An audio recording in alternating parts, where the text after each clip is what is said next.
घबराहट होने लगती हो, एकदम तुरंत घबराहट हो जाए, चाहे दिन में हो चाहे रात में हो, घबराहट उत्पन्न, तो उसके लिए ध्रुमावती माता का नाम लीजिए और ध्रुमावती माता के नाम से गुड़ की 7 आप टुकड़े कर लीजिए। गुड़ की जो बट्टी होती है उसके 7 टुकड़े कर लीजिए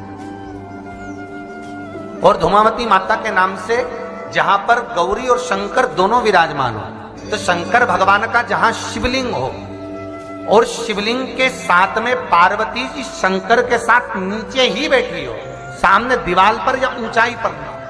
आपको पहले कहा था शंकर जी के शिवलिंग का आपको कई बार दर्शन कराया। एक विष्णु शिवलिंग होता है, एक डमरू जैसा शिवलिंग होता है जिसको बैठकर पूजा नहीं जाता, जिसको खड़े होकर जल चढ़ाए। एक शिवलिंग होता है जो जमीन पर ही रहता है, जिसको गौरी शंकर कहते हैं महाराज। तो गौरी शंकर का स्मरण कर कर, उमा महेश का स्मरण कर कर, जो शिवलिंग जमीन पर हो और पार्वती जी भी जमीन पर ही स्थापित, गौरी शंकर का स्मरण कर कर शुक्रवार के दिन शंकर भगवान पर प्रदोष काल में समय के शाम के समय पर सूर्य अस्त के कुछ ही क्षण में वो गुड़ की डिलियां आप शंकर भगवान को चढ़ा दीजिए और गौरी माता का स्मरण कर कर उसको उठाकर ले आइए।